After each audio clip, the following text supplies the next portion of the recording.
मां पंहिंजी ख़ुदा तो खे पारत कयां थो,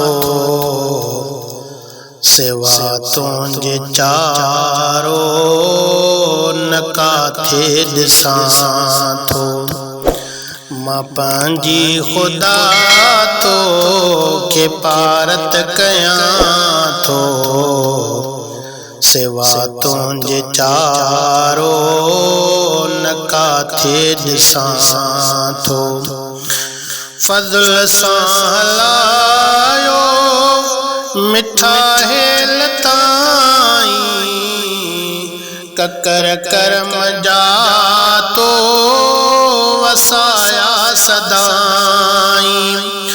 फज़ल सां हलायो मिठा हेल ताईं, ककर करम जा तो वसाया सदाईं। वॾा तुंहिंजा एहसान थोरा मञां थो, सिवा तुंहिंजे चारो न काथे ॾिसां थो। मां पंहिंजी ख़ुदा तो खे पारत कयां थो, सिवा तुंहिंजे चारो न काथे ॾिसां थो। मरण ताईं मौला भरम मुंहिंजो रखजां, न ॾिस तूं ख़ताउनि खे ढकजां। मरण ताईं मौला भरम मुंहिंजो रखजां, न ॾिस तूं ख़ताउनि खे ढकजां। तूं बख़्शे छॾींदे उम्मीदूं रखां थो, सिवा तुंहिंजे चारो न काथे ॾिसां थो। मां पंहिंजी ख़ुदा तो खे पारत कयां थो, सिवा तुंहिंजे चारो न काथे ॾिसां थो।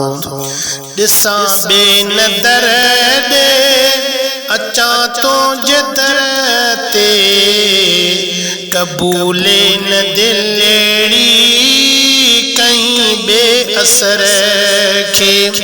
ॾिसां ॿे नदर ॾे अचां तुंहिंजे दर ते, क़बूले न दिल अहिड़ी कहीं ॿे असर खे। फ़क़ति तुंहिंजो बानो रहण चाहियां थो, सिवा तुंहिंजे चारो न काथे ॾिसां थो। मां पंहिंजी ख़ुदा तो खे पारत कयां थो, सिवा तुंहिंजे चारो न काथे ॾिसां थो। न इख़लास अमलनि में आहे रहियो को, वॾो नफ़्स शैतान जो आहे हमलो। न इख़लास अमलनि में आहे रहियो को, वॾो नफ़्स शैतान जो आहे हमलो। इन्हनि दुश्मननि जे मकर खां डिॼां थो, सिवा तुंहिंजे चारो न काथे ॾिसां थो।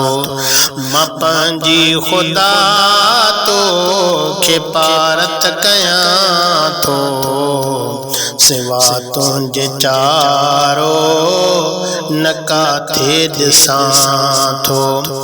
हले पुरफ़ितन थो ज़मानो ख़ुदाया, चवे खो सो ईमानी सौदा थियनि था। हले पुरफ़ितन थो ज़मानो खुदाया चवे को सो ईमानी सौदा थियनि था। मदद कर ग़ुलाम कादिर जी तोखे सॾियां थो, सिवा तुंहिंजे चारो न काथे ॾिसां थो। मां पंहिंजी ख़ुदा तोखे पारत कयां थो, सिवा तुंहिंजे चारो न काथे ॾिसां थो, सिवा तुंहिंजे चारो न काथे ॾिसां थो।